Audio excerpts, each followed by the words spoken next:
ಮಾಸದ ಪವಿತ್ರ ಸಂದರ್ಭದೊಳಗೆ ನೀವು ಕೇಳ್ತಾ ಇರೋದು ನಿಮ್ಮೆಲ್ಲರ ಅಹೋಭಾಗ್ಯ. ಪುಣ್ಯ ಇಲ್ಲದ್ರೆ ಇಂಥ ಅವಕಾಶ ಸಿಗೋದಿಲ್ಲ.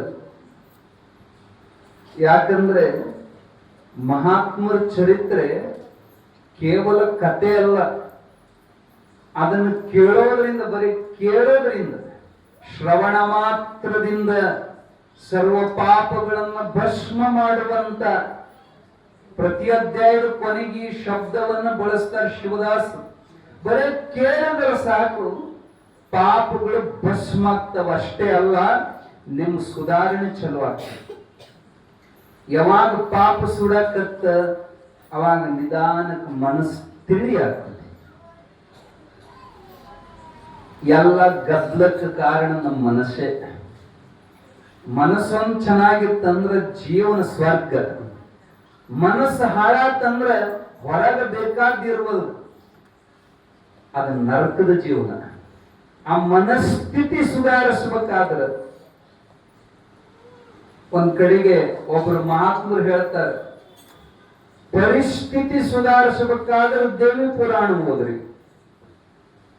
ನಿಮ್ ಬಡತನ ಹೋಗ್ಬೇಕಾಗಿತ್ತು, ನಿಮ್ ಇಷ್ಟಾರ್ಥಗಳು ಈಡೇರ್ಬೇಕಾಗಿತ್ತಂದ್ರ ಜಗನ್ಮಾತೆ ಆದಿಶಕ್ತಿ ಪುರಾಣ ಓದೋದ್ರಿಂದ ನಿಮ್ ಪರಿಸ್ಥಿತಿ ಬದಲಾವಣೆ ಆಗ್ತದೆ. ನಿಮ್ಮ ಮನಸ್ಥಿತಿ ಬದಲಾಗಬೇಕಾಗಿತ್ತಂದ್ರ ಅದೇ ದೇವಿ ಪುರಾಣ ಬರೆದಂತ ಚಿದಾನಂದ ಓದೋತ್ತರು ರಚಿಸಿದಂತ ಜ್ಞಾನ ಸಿಂಧು ಓದ್ರಿ. ಜ್ಞಾನ ಸಿಂಧು ಓದೋದ್ರಿಂದ ಮನಸ್ಥಿತಿ ಬದಲಾವಣೆ ಆಗ್ತದೆ. ದೇವಿ ಪುರಾಣ ಓದೋದ್ರಿಂದ ಪರಿಸ್ಥಿತಿ ಬದಲಾಗ್ತದೆ. ಜಗದ್ಗುರು ಸಿದ್ಧಾರೂಢಪ್ಪನ ಪುರಾಣ ಪಾರಾಯಣ ಮಾಡೋದ್ರಿಂದ ಪರಿಸ್ಥಿತಿ ಮನಸ್ಥಿತಿ ಎರಡೂ ಬದಲಾಗ್ತವೆ. ಅಂತ ಅಪಾರವಾಗಿರುವಂತ ಶಕ್ತಿ ಉಳ್ಳಂತ ಗ್ರಂಥಿ ಚರಿತ್ರೆಯನ್ನ ಶ್ರಾವಣ ಮಾಸದೊಳಗೆ ನಿನ್ನೆ ದಿವಸ ನೀವು ಅಜ್ಜನ ಬಾಲಲೀಲಾ ಕಾಂಡವನ್ನು ನೋಡ್ತಾ ಇದ್ರಿ. ಸಣ್ಣ ವಯಸ್ಸಿನೊಳಗೆ ಎಂತೆಂತ ಪವಾಡ ಮಾಡಿದ. ಅದು ಮನುಷ್ಯರಿಗೆ ಮಾಡೋಕ್ ಆಗಲಾರದಂತ ಕೆಲಸ. ಅವ ಶಿವನೇ ಬಂದಿದ್ದ ಅನ್ನೋದಕ್ಕೆ ಇವೇ ಉದಾಹರಣೆ. ಇರ್ಲಿ, ಹುಡುಗ ಸ್ವಲ್ಪ ವಯಸ್ಸಿಗೆ ಬಂದ. ಹುಡುಗರನ್ನ ಶಾಲೆಗೆ ಯಾವಾಗ ಸೇರಿಸ್ತೀರಿ ನೀವು? 6ನೇ ವಯಸ್ಸಿಗೆ, ಹೌದಾ? ವಯಸ್ಸಾರದು ಇದು ಹುಡುಗರು ಕೂಡ ಉಡಾಳತನ ಮಾಡಕತ್ತಿತ್ತು.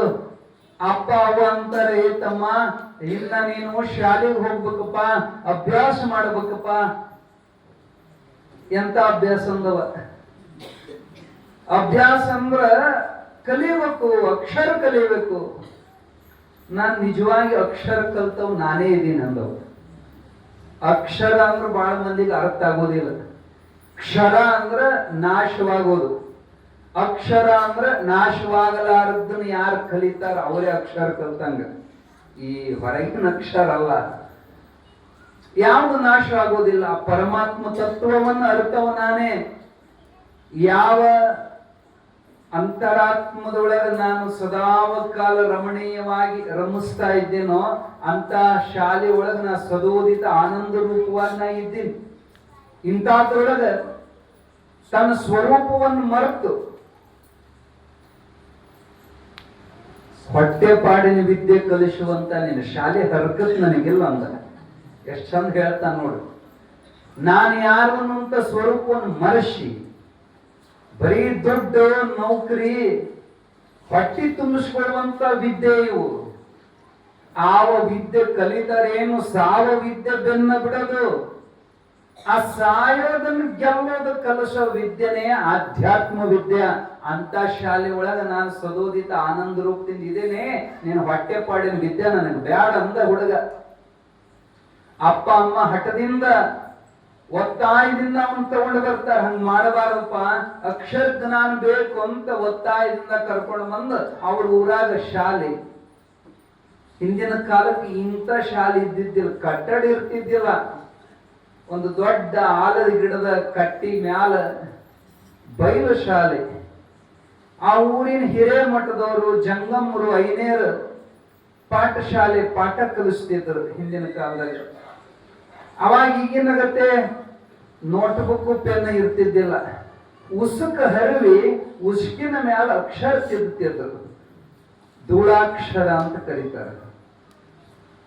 ಆ ಗುರುಗಳಿಗೆ ಒಪ್ಪಿಸಿ ಇವನ ಜವಾಬ್ದಾರಿ ನಿಮ್ದಂತ ಬೇಡಿಕೊಂಡಾಗ ಗುರುಶಾಂತಪ್ಪನವ್ರೆ ಚಿಂತೆ ಮಾಡಬೇಡ್ರಿ, ನನ್ನ ಹತ್ರ ಎಷ್ಟು ವಿದ್ಯೆ ಐತಿ ಎಲ್ಲಾ ಮಗದ ದಾರಿ ಎರಿತೀನಂತ ಮಾತು ಕೊಟ್ಟು ಅಪ್ಪ ಅಮ್ಮನ ಕಳಿಸಿ ಹುಡುಗನ ಮುಂದೆ ಕುಂದ್ರಿಸ್ಕೊಂಡು ಮೊದಲನೇ ದಿನ ಶಾಲೆ ಚಲು. ನೋಡ್ಪಾ, ಒಂದ್ಯಾಕ ಪ್ರಾರಂಭ ಮಾಡಬೇಕಾದ್ರೆ ಓಂಕಾರದಿಂದ ಪ್ರಾರಂಭ ಮಾಡೋದು ಪದ್ಧತಿ. ಬಾ ಎದ್ದು ಬಾ ಅಂತ ಮುಂದಕ್ಕೆ ಕರೆದ ಒಂದ ಮಣಿ ಮ್ಯಾಲ ಉಸುಕ ಹರವಿ ಆ ಹುಡುಗನ ಬೆರಳ ಹಿಡಿದ ಓಂಕಾರವನ್ನು ಬರೆಸಿದ್ರು ಗುರುಗಳು. ಇತ್ತಿತ್ಲಾಗ ಅದು ಪದ್ಧತಿ ಹೋಗೈತಿ. ಸೀದಾ ಹೋಗಿ LKG UKG ಚಲೋ ಮಾಡ್ತಾವ. ABCD ಇವ ಆ ಮೂಲ ನಮ್ಮ ಭಾರತೀಯ ಸಂಸ್ಕೃತಿ ಸನಾತನ ಪರಂಪರೆ ಒಳಗ ಓಂಕಾರದಿಂದ ಅದು ಗುರುಗಳ ಕೈಯಿಂದ ಮೊದಲು ಓಂಕಾರ ಅಭ್ಯಾಸ ಮಾಡಿಸಿ ಅಕ್ಷರಾಭ್ಯಾಸ ಆಮೇಲೆ ಚಲೋ ಹೇಳಿದ್ರು. ಓಂ ಅನ್ನು ಓಂ ಅನ್ನು ಅಂದ್ರು. ಹುಡುಗ ಓಂ ಅಂದ. ಹೇಳಿದ್ರು, ನೋಡಪ್ಪ ಇನ್ನ ಇದರ ಮ್ಯಾಲ ಬರಿ, ಎಷ್ಟು ಸರಿ ಬರೀಬೇಕಂದವ. ನೀ ಪಕ್ಕ ಬರೆಯೋದು ಬರುತ್ತನ ತಿದ್ದೋದ ಎಷ್ಟೋ ತಕ್ಕ ಚಂದ. ಸಂಜೆ ತನ ಇವತ್ತು ಇಡೀ ದಿನ ತಿದ್ದೋದಂದ್ರು ಗುರುಗಳು. ಸರಿ, ಇವರು ಸಿಂಗ ಬಿಟ್ರು ನನ್ನ ಇಡೀ ದಿನ ಇದನ್ನ ತಿದ್ದಿಸ್ತಾರಂತೇಳಿ ಹುಡುಗ ಬಹಳ ಜಬದಿದ್ದ. ಸಿದ್ಧಂತಾನ, ನಾ ತಿದ್ದುತ್ತೀನಿ ಗುರುಗಳ, ಮೊದಲು ಓಂ ಅಂದ್ರೆ ಏನು ಹೇಳ್ರಿ ಅಂದ. ಓಂ ಅಂದ್ರೆ ಏನಂದ್ ಕೂಡ್ಲೆ ಗುರುಗಳು ಅಂದ್ರು, ಓಂ ಅಂದ್ರೆ ಅದು ಮೂಲ ಅಕ್ಷರಪ್ಪ, ಅದು ಬರೀ ನಿನಗೆ ಗೊತ್ತಾಗೋದಿಲ್ಲ, ಸಣ್ಣವದಿ ದೊಡ್ಡವಾದ ಮೇಲೆ ಎಲ್ಲ ತಿಳಿಸಿ ಹೇಳ್ತೀನಿ, ಬರೀ. ಅಲ್ರಿ, ಅರ್ಥ ಗೊತ್ತಿಲ್ದಂಗ ಅದನ್ನ ಹೆಂಗ ಬರೆಯೋದು, ಮೊದಲು ತಿಳಿಸಿ ಹೇಳ್ರಿ ಅಂತ ಹುಡುಗ ಬಿಡಂಗ್ ಕಾಣಲ್ಲ ಅಂತ ಹೇಳಿ, ನೋಡಪ್ಪ ಅ ಉ ಮ ಮೂರು ಮೂಲಾಕ್ಷರಗಳು ಕೂಡಿ ಓಂ ಆಗ್ತದ ನೋಡಪ್ಪ ಅಂತ ಅದು ವ್ಯಾಕರಣದ ಅರ್ಥ ಹೇಳಿದ್ರು. ಸಿದ್ಧಂದ, ಗುರುಗಳೇ ನಾವು ವ್ಯಾಕರಣದ ಅರ್ಥ ಹೇಳಕತ್ತಿಲ್ರಿ, ವಾಚ್ಯಾರ್ಥನ ಕೇಳಕತ್ತಿಲ್ರಿ, ಲಕ್ಷಾರ್ಥ ಹೇಳ್ರಿಪ್ಪ ಅಂತ. ಈ ಮಾಸ್ತರ್ ವಾಚ್ಯಾರ್ಥ ಅಂದ್ರೆ ಗೊತ್ತಿಲ್ಲ, ಲಕ್ಷಾರ್ಥ ಅಂದ್ರೆ ಗೊತ್ತಿಲ್ಲ.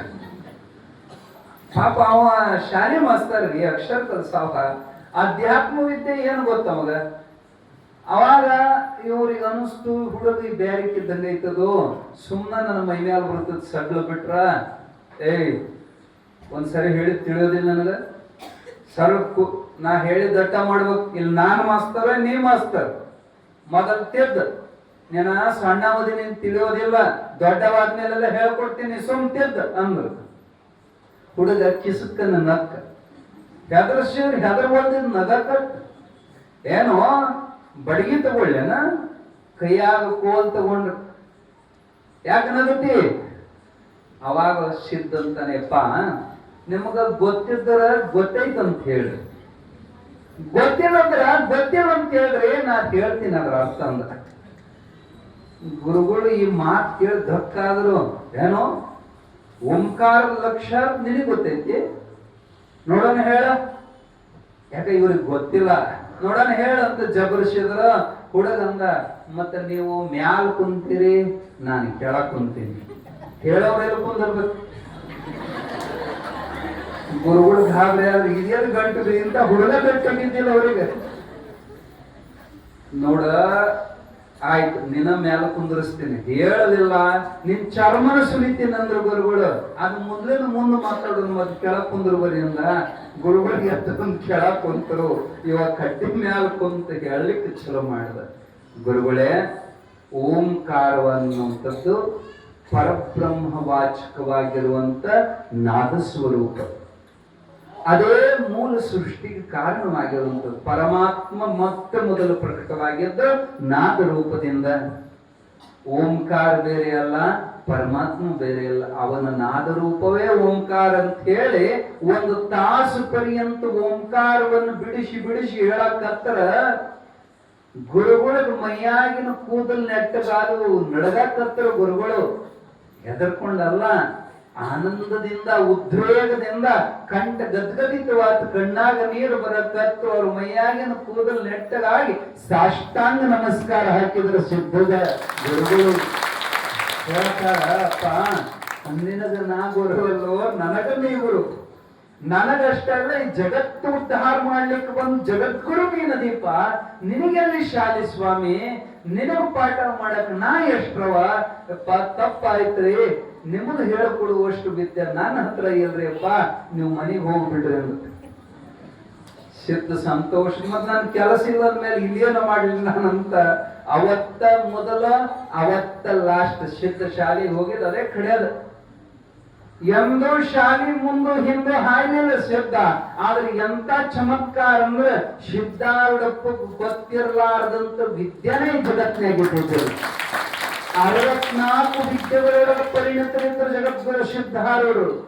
ಈ ಭಾರತದ 32 ಭಾಷೆಗಳನ್ನು ಸಿದ್ಧಾರೂಢಪ್ಪ ಮಾತಾಡ್ತಿದ್ದ. ಬರೀ ಈ ಭಾರತದ ಭಾಷೆ ಅಲ್ಲ, ಇಂಗ್ಲಿಷ್ ಇದ್ರ. ಆಗಿನ ಕಾಲಕ್ಕೆ ಬ್ರಿಟಿಷರು ಬಂದ್ರಂದ್ರ ಅವ್ರು ಕೂಡ ಇಂಗ್ಲಿಷ್ನೇ ಮಾತಾಡ್ತಿದ್ರು ಸಿದ್ಧಾರೂಢರು. ಪೋರ್ಚುಗೀಸರು ಬಂದ್ರಂದ್ರ ಅವ್ರ ಭಾಷೆದೊಳಗ, ಡಚ್ಚರು ಬಂದ್ರಂದ್ರ ಅವ್ರ ಭಾಷೆದೊಳಗ. ಯಾಕ ಅಜ್ಜನ ಮಹಿಮೆಯನ್ನು ಕೇಳಿ ಬಹಳ ಜನ ಬರ್ತಿದ್ರು. ಪಾರ್ಸಿ ಜನ ಬಂದ್ರ ಪರ್ಷಿಯನ್ ಭಾಷೆ ಒಳಗ. ಅಷ್ಟೇ ಅಲ್ಲ, ಮುಸಲ್ಮಾನರು ಬಂದ್ರ ಮುಸಲ್ಮಾನ್, ಮರಾಠಿ ಮಂದಿ ಬಂದ್ರ ಮರಾಠಿ. ಯಾವ ಜನ ಬಂದ್ರ ನೀವು ಯಾವ ಊರವ್ರು ಅಂತ ಕೇಳ್ತಿದ್ದಿಲ್ಲ ಸಿದ್ಧಾರೂಢರು. ಅವ್ರು ಬರೋದ್ರ ಒಳಗ ಅವ್ರ ಭಾಷೆದಾಗ ಮಾತಾಡ್ತಿದ್ರು. ಅವ್ರಿಗೆ ಆಶ್ಚರ್ಯಕ್ಕಿತ್ತು, ನಮ್ ಭಾಷೆ ಸಿದ್ಧಾರೂಢರಿಗೆ ಹೆಂಗ್ ಗೊತ್ತು? ಅಜ್ಜಗ ಗೊತ್ತಿರಲಾರದಂತ ವಿದ್ಯೆನೇ ಇರಲಿಲ್ಲ. ಯಾಕಂದ್ರ ಅವ